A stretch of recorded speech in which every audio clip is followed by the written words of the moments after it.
আরাবল্লী পর্বতমালা ভারতের প্রায় ২০০ কোটি বছরের পুরনো এক বিশাল ভৌগোলিক প্রাচীর যা যুগ যুগ ধরে উত্তর ভারতকে রক্ষা করে আসছে।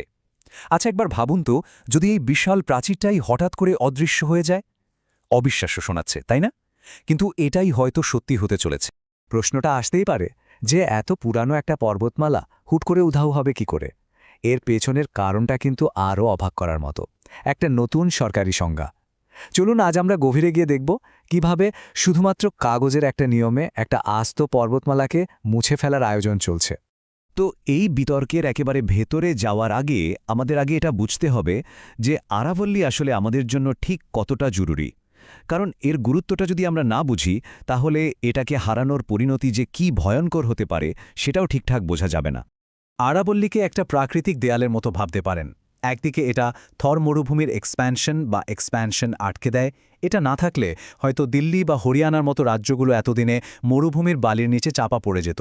অন্যদিকে এটা লক্ষ লক্ষ মানুষের জন্য জলের যোগান দেয়, আর দিল্লির মতো দূষিত শহরের জন্য একটা সবুজ ফুসফুসের মতো কাজ। এই যে ভয়ঙ্কর প্রক্রিয়াটা, একে বলা হয় মরুকরণ বা ডেজার্টিফিকেশন। যখন মরুভূমি থেকে বালি ভরা গরম হাওয়া ছুটে আসে, আরাবল্লী ঠিক একটা স্পিড ব্রেকারের মতো তার সামনে দাঁড়িয়ে পড়ে। এতে হাওয়ার গতি কমে যায়, বালি থিতিয়ে পড়ে।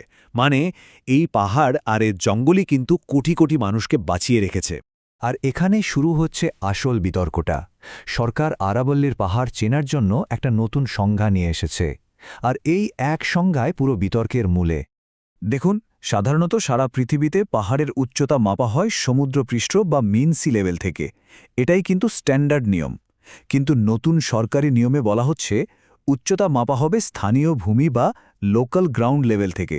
আর এখানেই হচ্ছে আসল সমস্যাটা। কারণ আরাবল্লীর চারপাশের জমি তো সমুদ্রপৃষ্ঠ থেকে অনেকটাই উঁচুতে। ফলে এই নতুন হিসাবে প্রায় সব পাহাড়ের উচ্চতায় ১০০ মিটারের নিচে চলে আসছে। আর এর ফল কি দাঁড়াচ্ছে? ফল হচ্ছে আরাবল্লীর প্রায় ৯০% পাহাড় আইনত আর পাহাড়ের তালিকাতেই পড়বে না। আর যখন কোনো পাহাড়কে আর সরকারি খাতায় পাহাড় হিসেবেই ধরা হবে না, তখন সেখানে খনন করা, গাছ কাটা বা নির্মাণ করার জন্য সব আইনি দরজাই খুলে যাবে। ফরেস্ট সার্ভে অফ ইন্ডিয়ার ডেটা দেখলে বিষয়টা আরও পরিষ্কার হয়ে যায়। রাজস্থানে আরাবল্লীর যে ১৬,০০০-এর বেশি পাহাড় চিহ্নিত করা আছে, তার মধ্যে নতুন নিয়মটা মানলে টিকে থাকবে মাত্র ১,৫০০-এর মতো।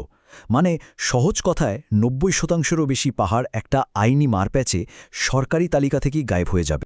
স্বাভাবিকভাবেই একটা প্রশ্ন উঠছে, হঠাৎ করে এমন একটা সংজ্ঞা আনার দরকার পড়ল কেন, যা আরাবল্লীকে প্রায় ধ্বংসের মুখে ঠেলে দেবে? বিভিন্ন সূত্র কিন্তু বলছে এর পেছনে রয়েছে বিপুল পরিমাণ আর্থিক লাভের একটা অঙ্ক।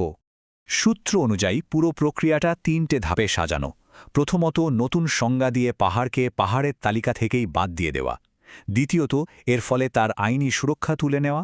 আর তৃতীয়ত, সেই জমি রিয়েল এস্টেট আর মাইনিং লবির হাতে তুলে দেওয়া। আর যেহেতু এই পুরো এলাকাটা দিল্লি এনসিআরের মতো একটা প্রাইম লোকেশনে, বুঝতেই পারছেন জমির দাম এখানে আকাশ ছোঁয়া। এখানে একদিকে রিয়েল এস্টেট লবি বিলাসবহুল ফার্ম হাউস আর রিসর্ট বানাতে চায়, অন্যদিকে মাইনিং মাফিয়ারা এখানকার সিলিকা, মার্বেল, তামা, এমনকি সোনার মতো মূল্যবান খনিজ সম্পদ তোলার জন্য মুখিয়ে আছে। সূত্র বলছে অনেক কর্পোরেট সংস্থা এর মধ্যেই নানা উপায়ে এখানে জমি অধিগ্রহণ করা শুরুও করে দিয়েছে। যখন এই খবরটা সাধারণ মানুষের কাছে পৌঁছল, তখন এর বিরুদ্ধে একটা তীব্র প্রতিক্রিয়া দেখা গেল। মানুষ বুঝতে পারল যে এটা শুধু কয়েকটা পাহাড়ের বিষয় নয়, এটা সরাসরি তাদের জীবন আর ভবিষ্যতের প্রশ্ন। গুরগাঁও, জয়পুর, উদয়পুর সহ বিভিন্ন শহরে হাজার হাজার মানুষ রাস্তায় নেমে প্রতিবাদ শুরু করে। আইনজীবী থেকে শুরু করে ছাত্রছাত্রী, পরিবেশকর্মী এবং সাধারণ নাগরিক সবাই এই প্রতিবাদের অংশ হয়ে ওঠেন। তাদের স্লোগানটা ছিল খুব সহজ কিন্তু ভীষণ শক্তিশালী: নো আরাবল্লী, নো লাইফ। কারণ তারা জানত আরাবল্লী যদি ধ্বংস হয়ে যায়, তাহলে তাদের শ্বাস নেওয়ার জন্য বিশুদ্ধ বাতাস বা পান করার জন্য জল কোনোটাই আর সুরক্ষিত থাকবে না। এই ব্যাপক জনরোষের ফলে লড়াইটা কিন্তু থেমে যায়নি, বরং একটা নতুন মোড় নিয়েছে। এখন পুরো বিষয়টা একটা জটিল আইনি প্রক্রিয়ার মধ্যে ঢুকে পড়েছে। ঘটনাগুলো এরপর খুব দ্রুত ঘটতে থাকে। প্রথমে সুপ্রিম কোর্ট নতুন সংজ্ঞাটা মেনেও নেয়, কিন্তু দেশ জুড়ে তীব্র প্রতিবাদের মুখে পড়ে আদালত নিজেই তার দেওয়া সিদ্ধান্তের উপর একটা অস্থায়ী স্থগিতাদেশ দিতে বাধ্য হয়। এখন বল কোর্টের বাইরে একটা নতুন বিশেষজ্ঞ কমিটি তৈরি করা হয়েছে। তাদের রিপোর্টের উপরেই এখন আরাবল্লীর ভাগ্য নির্ভর করছে। তো আরাবালির ভাগ্য এখন ঝুলে আছে একটা কমিটির রিপোর্টের ওপর। দশকের পর দশক ধরে যে লড়াইটা সাধারণ মানুষ চালিয়ে আসছে, তাদের আওয়াজ কি শেষ পর্যন্ত শোনা হবে? প্রশ্নটা শুধু একটা পাহাড়কে বাঁচানোর নয়, প্রশ্নটা হলো উন্নয়নের নামে আমরা কি আমাদের প্রাকৃতিক সুরক্ষার দেয়ালগুলোকেও এক এক করে ভেঙে ফেলব? উত্তরটা হয়তো ভবিষ্যতের হাতেই রয়েছে।